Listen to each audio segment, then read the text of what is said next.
Hello बच्चों, आज हम कक्षा 10वीं के एक्सरसाइज 3.5 को हल करेंगे। उससे पहले इसमें एक सूत्र दिया है ब्रजगुणन विधि से हल करना। तो हम ब्रजगुणन विधि का सूत्र निकालने की कोशिश करेंगे कि सूत्र निकालते कैसे हैं ताकि हमें आसानी से सवाल बनाने में हमें आसानी हो। तो पहले सूत्र समझ लेते हैं, फिर हम सवाल बनाएंगे। सूत्र इसलिए समझ रहे हैं क्योंकि सूत्र समझने के बाद सवाल बनाना हमारा आसान होता है। हाँ, आज हल्का बारिश हो रहा है, तो बारिश की वजह से हो सकता है कि आपको बैकग्राउंड में थोड़ा आवाज आए, तो उसके लिए तो सॉरी बोल सकते हैं हम। और हाँ, इतना भी नहीं आवाज आएगा कि आपका पढ़ाई डिस्टर्ब हो। तो चलिए हम लोग शुरू करते हैं ब्रजगुणन विधि से सवाल को हल करना, सूत्र समझने की कोशिश करना। इसके बाद हम सवाल शुरू करेंगे। तो थोड़ा बैकग्राउंड का आवाज आ रहा है, इसके लिए थोड़ा मैनेज करना। चलिए शुरुआत करते हैं। हमने क्या किया कि दो समीकरण मान लिया।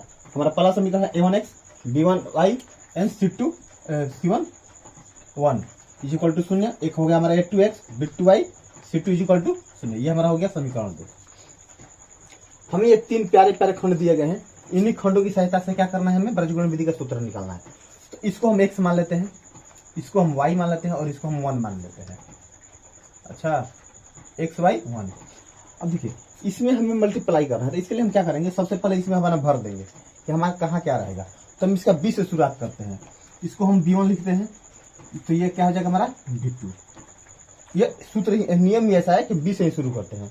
ये हमारा क्या हो जाएगा c1 c2 a1 a2। अब फिर यहाँ अब a2 हमारा समाप्त हो गया ना, तो फिर इसको हम वहीं पर लिख देंगे b1 b2।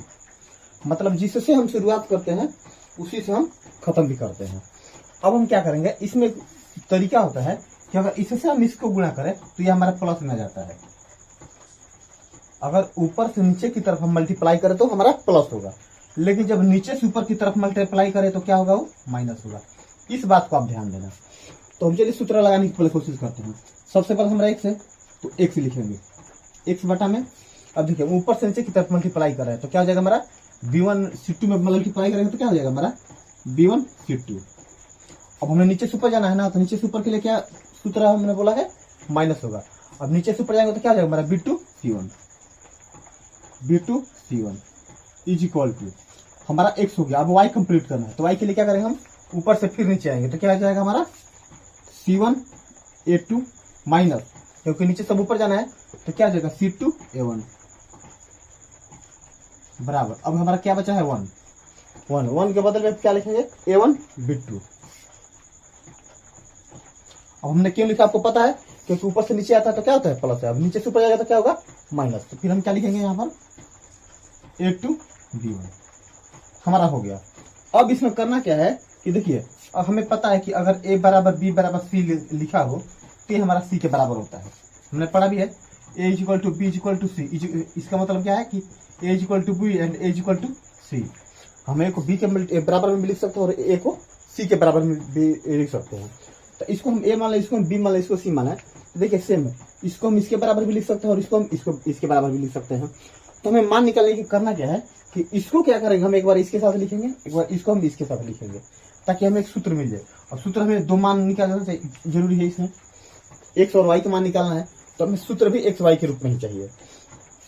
तो यहाँ पर कोशिश करते हैं, चलिए आप भी। तो हम सबसे पहले क्या करेंगे, x बटा में क्या है हमारा b1 c2 minus b2 c1 is equal to 1 लेंगे, तो 1 बटा में क्या हो जाएगा a1 b2 minus a2 b1। अब देखिए इसको हम बाई क्रॉस मल्टीप्लीकेशन मेथड से करेंगे। बाई क्रॉस में तो क्या हो जाएगा हमारा, ये x से अगर गुणा करें तो ये क्या हो जाएगा हमारा a1 b2 minus a2 b1 is equal to, अब x से मल्टीप्लाई करेंगे तो क्या हो जाएगा हमारा b1 c2 minus b2 c1। अब देखिए x को हम यहीं पर छोड़ रहे हैं, x इज इक्वल टू इधर का गुणा इधर का तो भाग हो जाएगा। तो हमारे इधर सबसे पहले क्या है RHS में लिखिएगा हम b1 c2 minus b2 c1 बटा में ये क्या हो जाएगा हमारा a1 b2 minus a2 b1। ये हमारा x निकालने का फॉर्मूला हो गया। अगर हमें दो समीकरण दिए गए हैं प्यारे प्यारे, a1x b1y c1 is equal to 0 and a2x b2y and c2 is equal to 0, तो हमें अगर x का वैल्यू निकालना है तो हम इस सूत्र का प्रयोग करेंगे। आसान है निकालना, सूत्र समझ गए। अब इसमें से क्या करना है, ये देखिए हमारा b1 है ना, b1 क्या है जो भी y का गुणा जो भी होगा यहाँ पर रख देंगे, यहाँ पर अचर राशि जो भी होगा रख देंगे। फिर B2 का इसका जो गुणांक होगा यहाँ रख देंगे। C1 ये क्या है हमारा, इसका जो भी गुणांक होगा हम यहाँ रख देंगे। फॉर्मूला हमारा सही है ना जी, C2 B2 C1 B2 B1। चलिए अब इस सूत्र को हम एक बार यहाँ लिख दे रहे हैं।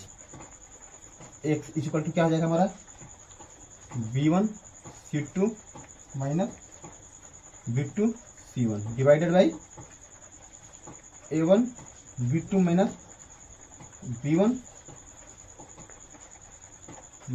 A2। गलती है जी, A1 B2 minus A2 B1। ये हमारा x का गुणांक हो गया। अच्छा, ये हमारा x का फॉर्मूला हो गया। तो ये हमने x का वैल्यू निकाल लिया। अब हम क्या करेंगे, y का वैल्यू निकालेंगे। तो y का वैल्यू निकालने के लिए हम क्या करेंगे, इस बार y को हम इसके साथ कर देंगे। तो एक बार आप इसका पहले स्क्रीनशॉट ले लें, इसके बाद y को इसके साथ बराबर करें और फिर y का वैल्यू निकालेंगे। तो चलिए इसका स्क्रीनशॉट आप ले लें।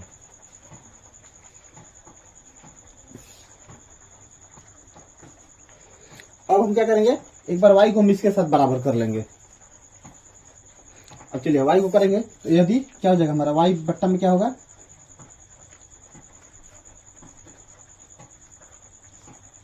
C1 A2 minus C2 A1 C1 A2 minus C2 A1 is equal to 1 divided में क्या होगा हमारा, A1 B2 minus A2 B1। अब हम इसके साथ भी क्या करेंगे, सेम बाई CM करेंगे। तो बाई CM करेंगे तो इसका मल्टीप्लाई इसके साथ करेंगे और इसका मल्टीप्लाई इसके साथ करेंगे। तो y का हम करेंगे तो हमारा क्या हो जाएगा, y इक्वल टू क्या हो जाएगा हमारा, A1 B2 minus A2 B1 is equal to क्या हो जाएगा हमारा, C1 A2 minus C2 A1। ये हो गया। अब x इसमें करेंगे तो मान में तो कोई अंतर आएगा नहीं। तो अब y बराबर हम क्या लिख सकते हैं, C1 A2 minus C2 A1 divided by क्या होगा हमारा, A1 B2 minus A2 B1। ये हमारा y निकालने का फॉर्मूला हो गया। तो आप इसको भी नोट कर लें। इस फॉर्मूले से हम y का वैल्यू निकाल सकते हैं, इस फॉर्मूले से हम x का वैल्यू निकाल सकते हैं। तो y बराबर हमें क्या लिख सकते हैं जी, दोनों फॉर्मूला एक जगह कर दे, C1 A2 minus C2 A1 divided by क्या होगा हमारा, A1 B2 minus A2 B1। ये हमारा दोनों फॉर्मूला हो गया ब्रजगुणन विधि से मान निकालने के लिए। हम इस दोनों की सहायता से ज्यादा हमें समीकरण नहीं चलना पड़े, उसके लिए हम इस पर डायरेक्ट मान बैठाएंगे, A1 B1 C1 छाटेंगे, इस पर मान बैठाएंगे और डायरेक्ट हमारा आंसर आ जाएगा।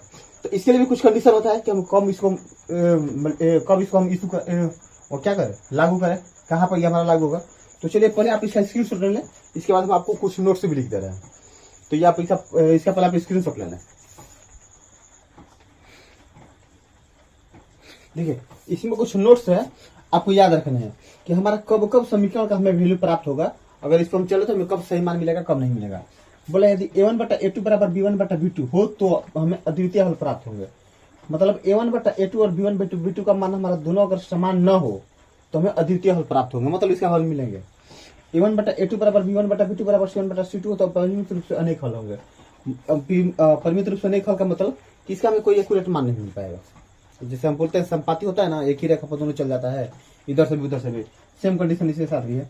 ये A1 बटा A2 B1 बटा B2 इक्वल टू C1 बटा C2 हो तो युग्म का कोई हल नहीं होगा। मतलब एक जो प्रतिच्छेदी होता है ना, सेम लगभग वैसा ही है। तो ये लगभग उसी से जुड़ा हुआ है। बस हमें ये समझना था कि हम x का वैल्यू कैसे निकाल सकते हैं, y का वैल्यू निकाल सकते हैं। हमने यहाँ पर लिखा था x बटा में मान, इसके बाद y बटा में मान, इसके बाद 1 बटा में मान। तो चाप चाहे तो वहां पर मान बैठा के डायरेक्ट निकाल सकते हैं, उससे भी आपका आंसर आ जाएगा। मान आने के बाद x को एक बार 1 के साथ बराबर कर दें, एक बार b को y 1 के साथ बराबर कर दें, आपको x और y दोनों का मान मिल जाएगा। तो आप इसे याद रखिए। उम्मीद है कि आपको ये पूरा जो आपका ब्रजगुणन विधि से सूत्र है समझ में आया होगा। तो आप इसको पहले नोट कर लें, स्क्रीनशॉट ले लें, फिर हम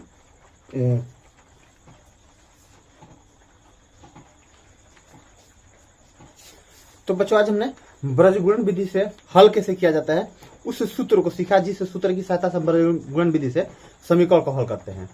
आगे के जो एक्सरसाइज है 3.5 जो को हल करना है, यह पूरा एक्सरसाइज ही इसी सूत्र पर डिपेंड है। तो हमने इसलिए सोचा कि आपको पहले सूत्र समझा जाए। तो उम्मीद है कि अब आपको सूत्र समझ में आया होगा। अगर आपको सूत्र समझ में आया होगा तो हम विश्वास आपको दिलाते हैं कि आपको चैप्टर भी खूब बढ़िया समझ में आएगा।